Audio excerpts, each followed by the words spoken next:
Le DPE et l'audit énergétique sont des documents qui ont apporté leur lot de contraintes. Mais si nous regardions le problème dans l'autre sens, c'est-à-dire une opportunité, et si on voyait plutôt ces documents comme des possibilités de faire des transactions ou de meilleures transactions, c'est ce que nous allons voir dans cet épisode. C'est parti.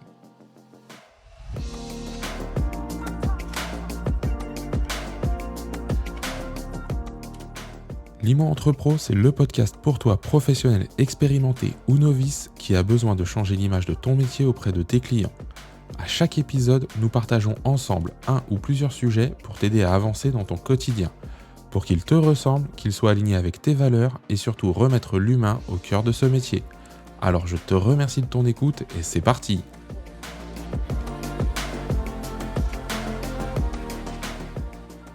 Hello et welcome dans ce nouvel épisode de l'IMO Entrepro. Bon ok, ça s'internationalise un petit peu trop, donc bonjour et bienvenue à toi cher auditeur de ce podcast.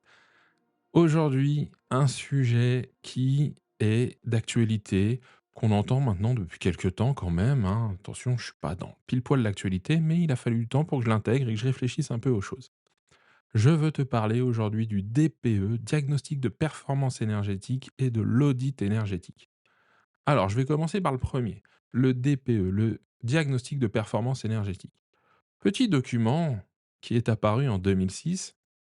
Je suis tellement vieux dans l'immobilier que je l'ai vu apparaître, hein, j'étais là avant lui. Et quand il est arrivé, ça nous a été présenté comme un document purement informatif. D'ailleurs, certains pensent qu'il est toujours informatif. Moi, je dis que oui, il était informatif, mais qu'il avait plus ou moins déjà un impact, d'accord? Alors très peu en 2006, les gens ne savaient pas à quoi ça correspondait et cetera. Là, depuis quelque temps, pour moi, ce document n'est plus du tout informatif parce qu'en fonction du classement du logement, les répercussions sont quand même assez importantes. Alors, le DPE est apparu en 2006, il a été revu en 2021, au 1er juillet 2021 pour être exact. Avant, il était composé donc de 2 étiquettes énergétiques, hein, avec la consommation énergétique d'un côté et les émissions de gaz à effet de serre de l'autre. Maintenant, ça a été fusionné en une seule et même étiquette. Il se veut plus fiable et plus lisible. J'ai plutôt, ouais, un avis partagé là-dessus, on va dire ça comme ça.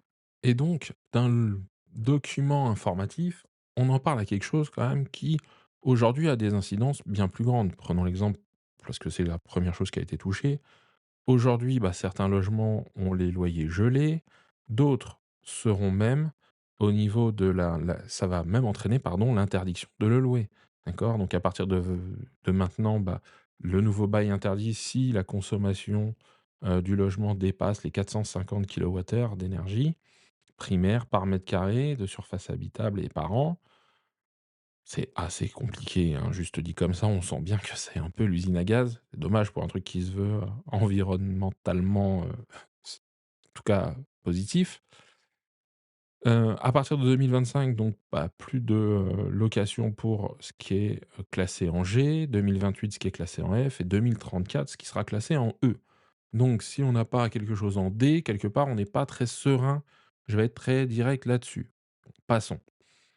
Mais ça a aussi eu des impacts ou un impact sur les ventes. Aujourd'hui, si un bien est classé F ou G par rapport à son DPE, eh bien, et que le bien est en monopropriété, là je parle de monopropriété, hein, donc une maison individuelle tout simplement par exemple, eh bien, la personne qui veut vendre doit faire réaliser un audit énergétique.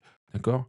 Là où le DPE se voulait informatif, mais je viens de vous voir dire que ce n'était pas forcément le cas, l'audit, lui, c'est, comment dire? Une analyse détaillée des choses, enfin ouais, des actions à mettre en place pour améliorer la performance énergétique du logement. Avec des travaux préconisés et leurs coûts approximatifs. Donc, c'est plutôt intéressant là-dessus, on est d'accord. Mais, ça a quand même un gros impact. Quand on veut acheter un bien, si demain j'arrive sur un bien et qu'on me tend un document, en tout cas qu'on me fournit un document qui fait dire: «Tiens, vous en avez pour, potentiellement tant pour rénover le bien». Alors, est-ce que je vais engager les travaux? Est-ce que ça va empêcher la vente? Non, il n'est pas interdit de vendre un bien qui est classé en G. On est bien d'accord, ou en F. Mais cette information, puisqu'il y a pas longtemps, je vous parlais de la profusion d'informations, d'accord? L'accès à l'information, cette disponibilité, eh bien, là, on en a en plus, mais est-ce que ça joue pas? D'accord? Est-ce que vous, ça a un impact ou pas? J'avais partagé sur le groupe privé Facebook, un rapport avec, différentes incidences sur le DPE, enfin du DPE sur, les prix de vente et ça c'était assez ténu sur certains secteurs, mais dans d'autres, ça l'était beaucoup plus c'était beaucoup plus impactant. Donc, bon, l'idée c'est pas de faire un truc, c'est pas de faire un cours sur, le DPE et l'audit, c'était juste de remettre un petit peu de contexte et aujourd'hui, je voudrais qu'on le voit plutôt comme une opportunité. D'accord? Bien évidemment que ça fait se poser des questions, mais déjà c'est une opportunité toute simple de montrer notre professionnalisme. En tout cas, le caractère, on va dire, juridique, encadré des ventes.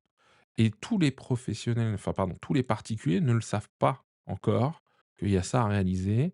Donc, bah, déjà pouvoir en parler avec eux, les informer, les initier à ça, ça va être déjà un premier point qui va faire dire: «Tiens, c'est vrai que, bah, vendre un bien immobilier, il y a certainement un encadrement et cet encadrement, bah, c'est bien que je passe par un professionnel».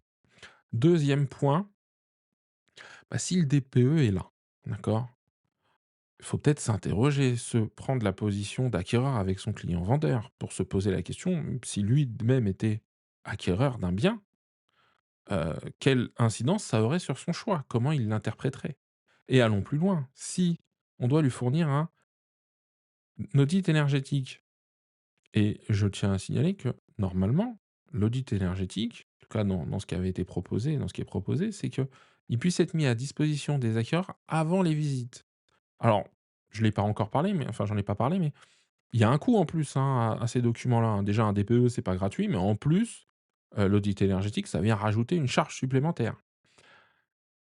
Et donc, je reviens là-dessus, donc l'acquéreur qui, à un moment, aura ce document entre les mains, ça peut quand même changer, son appréciation du bien, l'appréciation du prix du bien. Donc, est-ce qu'on ne pourrait pas l'anticiper? Une fois qu'on a bien tout expliqué, qu'on a un peu mis en contexte les choses, qu'on a peut-être fait prendre conscience à notre vendeur que ça pouvait avoir des incidences auprès de l'acquéreur. Est-ce que c'est pas intéressant de se poser la question après au niveau de l'estimation?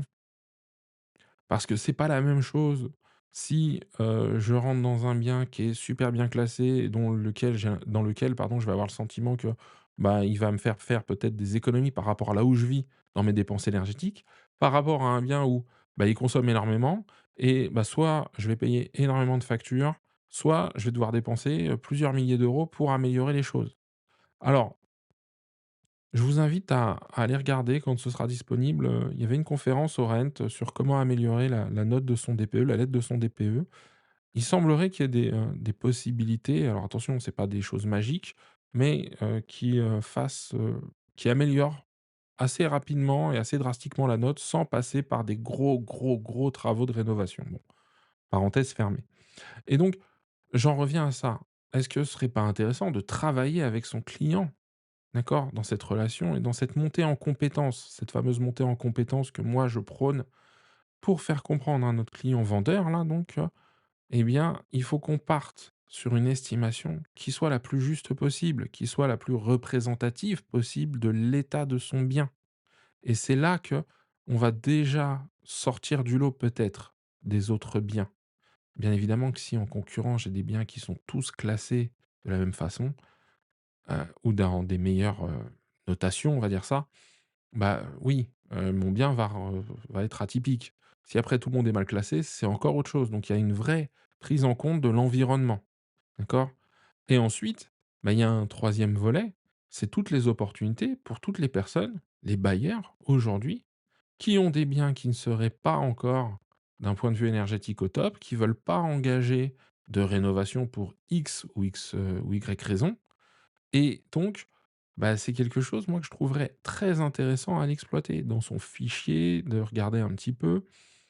Parce que, bah, si on sait que, soit on a de la gestion locative et donc on sait qu'il y a des propriétaires bailleurs derrière, soit on sait que, bah, on a vendu à quelqu'un qui voulait faire un investissement et que c'était pas super bien, c'est le moyen de reprendre contact avec lui, savoir s'il a fait des travaux, savoir s'il s'est tenu informé, quelles sont ses décisions, quels sont ses champs de possibilités, voir si nous on n'a pas quelque chose de mieux énergétiquement parlant à lui proposer et puis, bah, de récupérer ça pour faire un apport ou enfin en tout cas réfléchir à ça. Il peut y avoir une vraie stratégie derrière. Donc si je résume, le DPE et l'audit énergétique, ça nous permet de nous montrer professionnels, ça nous permet d'établir une relation plus saine avec le client et de le faire monter en compétences et ça nous ouvre des opportunités avec les propriétaires bailleurs où aujourd'hui ils ont le gel des loyers, voire l'interdiction de relouer le bien. Donc tout ça mis bout à bout, c'est plutôt intéressant et ce qui me fait dire que le DPE et l'audit énergétique sont des opportunités et pas forcément que des contraintes.